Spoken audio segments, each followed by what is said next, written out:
Et donc, du coup, pour la dernière partie de la présentation, l'objectif, c'était d'aller un peu plus loin sur comment on peut optimiser la régulation biologique des adventices par les couverts. Et vous allez voir que dans cette partie-là, de fait, ça ouvre le champ des possibles et donc ça ouvre le champ des questions.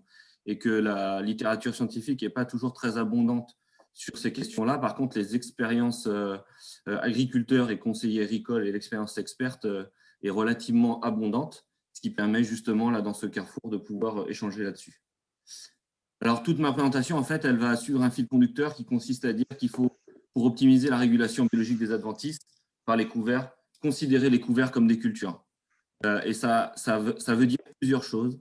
Déjà, repenser le choix et le nombre des espèces à associer au regard notamment du ou des services qui sont attendus. Et là, aujourd'hui, on parle de régulation de la flore adventice. Au regard du couple précédent-suivant, ça c'est déjà beaucoup le cas par ce que font les agriculteurs. On ne met pas les mêmes couverts en fonction de ces couples-là. Du contexte pédoclimatique, même si le climat est assez variable, il faut quand même au moins réfléchir à son contexte local. Et des modes de production et notamment des modes de destruction, comme vient de le dire Guillaume précédemment. Alors, quand on demande aux agriculteurs en France combien d'espèces ils mettent dans leur couvert d'interculture, sur 330 réponses, 65% nous disent entre 2 et 4, et 20-25% beaucoup plus d'espèces que ça dans leur couvert d'interculture, qui peut varier en fonction du fait que les intercultures soient courtes ou longues. Courte, donc entre deux cultures, une culture récoltée en juillet et semée à l'automne, et longue avec des cultures d'été. Alors, autant il y a des thématiques de recherche sur lesquelles il n'y a pas beaucoup de travaux et où on se creuse un peu la tête pour trouver des références, autant sur la question de faut-il maximiser la diversité des espèces dans les couverts pour améliorer l'effet suppressif et la compétition vis-à-vis des adventices, alors là, c'est un sujet qui a été extrêmement travaillé. Je vous ai juste mis là pour du balayage des études qui traitent de cette question-là, et notamment cette méta-analyse récente-là, qui a trouvé sur 27 papiers qui comparent des couverts, des mélanges d'espèces en couvert à des espèces de couverts cultivés en pur, 13 études scientifiques qui ont quantifié l'effet suppressif de ces études-là. Autant dire que le 13e, quand il est arrivé après les 12 suivants, il a sorti une étude scientifique sur laquelle il y avait déjà énormément de résultats et où finalement le caractère innovant était quelque part questionnable. Mais avec les conditions climatiques qui changent, les systèmes de culture qui changent, tous ces résultats-là sont intéressants. Et la réponse à cette question, faut-il maximiser la diversité des espèces pour réguler plus les adventices? La réponse est non. Et pour ça, il y a plusieurs raisons. Déjà, augmenter la diversité des espèces dans un mélange, pour le seul service de régulation de la flore adventice, c'est ajouter des espèces qui sont souvent moins productives que les plus productives du mélange. Et donc, qui lui pompent des ressources et qui font de la compétition interspécifique. Augmenter la diversité des espèces dans le mélange, c'est aussi augmenter le risque de faire des densités de chacune de ces espèces qui sont sous-optimales. C'est-à-dire qu'on va mal adapter la densité des espèces, de chacune des espèces du mélange, au point que le mélange au total est moins compétitif que chacune des parties. Et le dernier point que je vais évoquer après, c'est qu'augmenter la diversité des espèces, au-delà d'un certain nombre, et c'est souvent autour de 3, 4, 5, donc les agriculteurs français tout à l'heure étaient plutôt dans le bon niveau, eh bien c'est augmenter les chances d'ajouter au mélange des espèces qui ne sont pas forcément adaptées à la période de semis en termes de croissance et en termes de phénologie.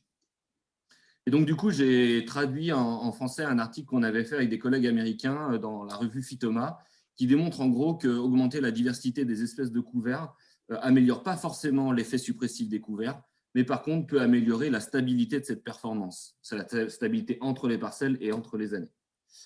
On a testé 14 espèces en pur ou en mélange de 5-6 espèces très adaptées à la période, ou le mélange des 14 espèces au total, donc avec des espèces qui ne sont pas adaptées à la période, semées à 3 périodes de l'année, 4 répétitions chaque année sur 3 années.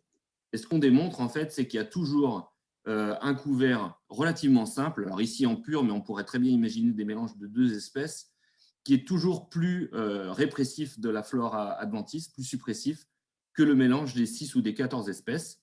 Malgré tout, on voit que les mélanges ont des effets suppressifs qui sont relativement importants et qui seraient acceptables dans beaucoup de situations par les agriculteurs. Par contre, ce qui est intéressant de voir, c'est que quand on calcule le coefficient de variation de cet effet suppressif, les mélanges sont plutôt bien positionnés par rapport à d'autres couverts en pur, malgré qu'il y ait toujours des couverts en pur qui soient meilleurs, plus stables que des mélanges. On peut considérer que ces mélanges apportent une sorte de redondance fonctionnelle et permet à minima de couvrir le sol et de maintenir une stabilité de la performance, c'est-à-dire de l'effet suppressif de la réduction de la biomasse par rapport à du solide. Alors maintenant, il faut choisir les espèces que l'on va mettre dans le couvert et on n'est pas complètement dépourvu d'expertise là-dessus. Il existe des outils d'aide à la décision. Je cite notamment l'outil Acacia qui a été développé par Terrinovia pour les couverts végétaux d'interculture et les plantes compagnie colza, l'outil d'Arvalis choix des couverts et les semenciers, on en parlera tout à l'heure dans la table ronde, Jouffret de Rio, Cossa de Semences, etc., ont développé aussi des outils qui permettent d'adapter un petit peu les couverts aux conditions d'implantation et aux conditions locales et d'aller aussi jusqu'au choix des variétés. J'ai lancé une enquête nationale en 2020 là, auprès d'agriculteurs pour essayer de focaliser la composition des couverts sur la régulation de la flore adventice, sur uniquement ce service-là. Et il était posé comme question aux agriculteurs deux questions très simples. On leur donnait une liste de 30 espèces et les 500 agriculteurs qui ont répondu devaient répondre à deux questions. Dans une interculture courte, si vous deviez mettre une espèce dans votre mélange, laquelle vous metteriez? Si vous deviez en mettre 2, 4, 8, 16, etc., lesquels vous metteriez? Et alors, juste pour vous dire que le choix des couverts est très compliqué, parmi 30 espèces, il y a 30 possibilités de composer un couvert d'une espèce, mais il y a 435 possibilités de composer un couvert de deux espèces, 27 000 un couvert de 4 espèces, 5 800 000 possibilités de composer un couvert de 8 espèces et 145 millions de couverts différents quand on veut mettre 16 espèces dans son couvert. C'est-à-dire que, en fait, si on veut étudier, si on veut réfléchir à la composition des couverts, c'est souvent beaucoup plus facile de le faire avec peu d'espèces et c'est souvent beaucoup plus facile d'arriver à aller vers de l'expertise et à croiser nos regards quand on est sur des couverts qui sont plutôt simples, parce que sinon, en fait, 145 millions de possibilités de couverts de ces espèces, finalement, c'est largement plus que la population d'agriculteurs qui est en France. Ce qui est intéressant avec cette étude, c'est de pouvoir identifier des couples d'espèces qui sont présents dans des couverts de 2, 4, 8 espèces et des couples d'espèces qui diffèrent en fonction des intercultures courtes à gauche et des intercultures courtes à droite, avec des grands dominants à l'échelle de la France. On peut même aller faire cette étude à l'échelle régionale si on a suffisamment de données. Donc là, on a 500 points à l'échelle de la France. Et donc, dans des couverts de 4 espèces, de fait, il y a beaucoup plus de possibilités, mais il y a des grandes dynamiques qui ressortent encore avec, par exemple, la facélie, qui est une espèce typique des espèces de couverts d'interculture, associée avec de la févrole de printemps dans les couverts d'interculture courte, plutôt avec de la févrole d'hiver dans les couverts d'interculture longue. Et puis, dans les mélanges de 8 et 16 espèces, ça commence à se compliquer au point que là, ce genre de graphique, il n'y a plus qu'à l'imprimer et à le faire dessiner à nos enfants. Ça rend effectivement ce couvert multiservice, pour le coup, c'est dans le... c'est bien le tout de choisir des espèces, mais il faut aussi réfléchir à aller jusqu'aux variétés. Ça, c'est quelque chose qui est très important. Je crois qu'on sous-estime aujourd'hui encore la variabilité intraspécifique, le rôle des variétés dans la régulation biologique des adventices. Ça commence à être énormément travaillé. Les semenciers pourront vous en parler tout à l'heure. Au regard du service qui est attendu et aussi au regard des conditions climatiques de notre région. Juste pour vous dire, pour ceux qui ne le sauraient pas, depuis 2014, il existe au sein du GEVES une commission intersection plantes de service à laquelle certains de la table ronde participent, notamment Jérôme Labreuche, moi aussi, qui a pour objectif en fait d'évaluer des variétés qui sont soumises par des déposants, des semenciers, pour le rôle de plante de service. Et dans ce rôle de plan de service, il y en a plusieurs, SIPAN, antinématode, pouvoir couvrant, etc., etc. Et les variétés sont testées dans des réseaux d'évaluation en France. Et donc, vous avez sur le site du GEVES un catalogue officiel des plantes de service avec des variétés qui sont évaluées pour leur aptitude à répondre à certains services attendus. Donc, vous pouvez aller jusqu'au choix des variétés et ne pas vous arrêter aux espèces. Reste après, bien entendu, à discuter avec vos organismes stockeurs ou vos COP ou vos négoces pour savoir s'ils sont en mesure de se produire ces variétés ou alors d'aller voir directement les semenciers. L'autre point, c'est que quand on veut considérer des couverts comme des cultures, très souvent dans les couverts, on néglige un petit peu la densité. Ceux qui ont de l'expérience de ces couverts-là savent qu'il faut forcer un petit peu les densités, surtout quand on fait des mélanges. Il ne faut pas semer des couverts de 4 espèces en divisant la densité de chacune des espèces en pur par 4, mais plutôt forcer les densités de semis. On a étudié ça notamment avec des collègues aux États-Unis sur la veste velue, où la dose recommandée à l'échelle de tout le pays, c'est dire si le gradient climatique est grand aux États-Unis, vous le voyez sur la carte là, est de 20 kg par hectare sur toutes les États-Unis. Et c'est posé la question de savoir, mais si on devait décaler notre date de semis, de combien il faudrait augmenter la densité de semis pour maintenir le potentiel de production de biomasse. Et donc, cet essai a été fait, on va dire, à l'américaine, c'est-à-dire 7 sites dans 5 États, fois 3 années, fois 4 dates de semis, fois 6 à 8 densités de semis, avec 3 modalités de destruction. Et donc, j'ai pu analyser un jeu de données de près de 3500 prélèvements de biomasse de VES. Ce qu'on a pu déterminer, c'est qu'effectivement, en fonction du gradient climatique, on n'est pas en mesure de produire le même niveau de potentiel de biomasse, avec plutôt 8 à 10 tonnes de biomasse sèche en Nord-Caroline, alors qu'on est plutôt autour de 3-4 tonnes dans l'État de New York. Par contre, la date de semis est hyper importante.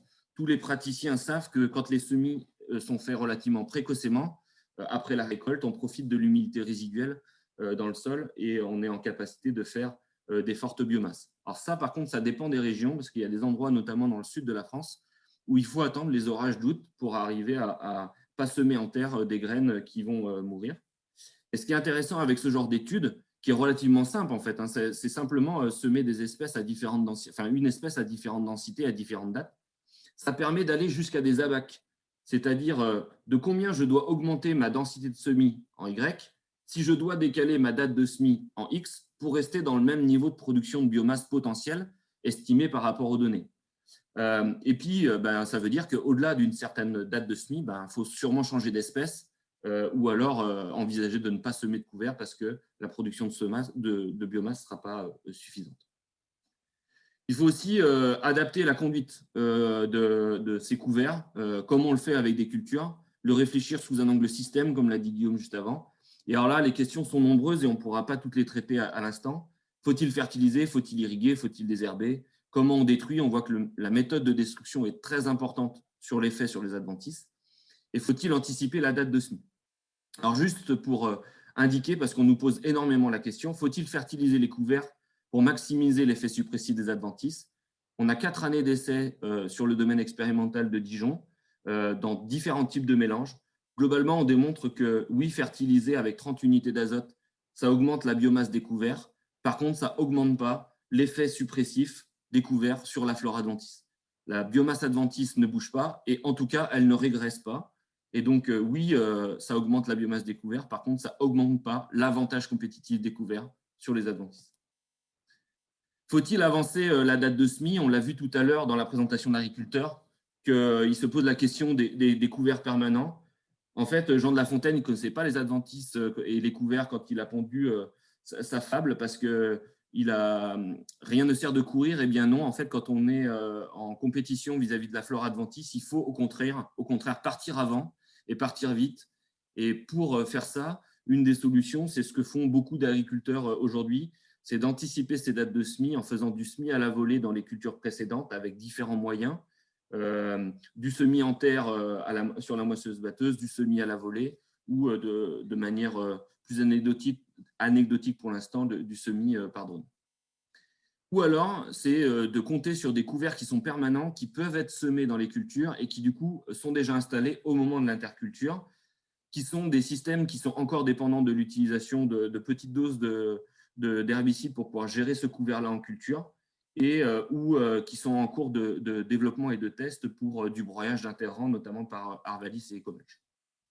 Et du coup, je finirai sur ce point-là pour dire que si on veut améliorer la régulation biologique des adventices, il faut aussi diversifier les modes d'insertion des couverts à l'échelle de la rotation. Il existe un grand nombre de manières d'insérer des plantes de service dans des systèmes de culture, en plantes de compagne, en semis sous couvert, en mulch vivant, mort, etc. On connaît des preuves de l'effet des cultures associées, des plantes de compagne associées sur l'effet des couverts, sur l'effet des adventices.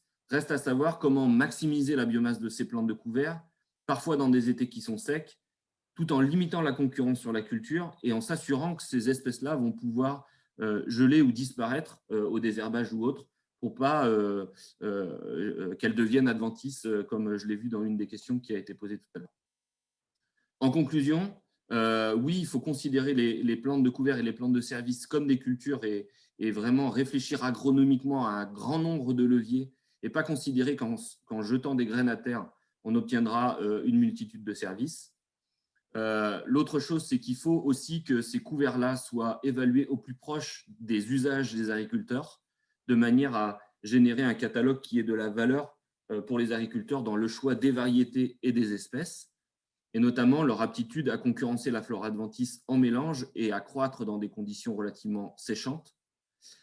Et enfin, comme l'a dit Guillaume, le travail du sol, les désherbages chimiques sont des filtres qui sont très importants sur la flore adventice et qui sont en capacité d'effacer l'effet découvert sur la flore adventice. Dit autrement, en fait, l'effet découvert est beaucoup plus visible en situation de non-travail du sol et surtout dans des situations à faible intrant, ce qui fait qu'on ne peut pas considérer le couvert ou les plantes de service comme une méthode de substitution au désherbage, mais plutôt comme un levier agronomique qu'il faut agencer dans des systèmes de culture de manière à le rendre efficace. Et finalement, plutôt que de courir tous les lièvres à la fois à toutes les intercultures et de faire en sorte que ces couverts rendent tous les services en même temps, peut-être qu'il faut repenser le multiservice plutôt à l'échelle de la rotation afin de maximiser un service dans une interculture par rapport aux cultures qui suivent, et notamment celui de la gestion de la flore adventice qui est souvent mis au second plan. Voilà, je vous remercie de votre attention.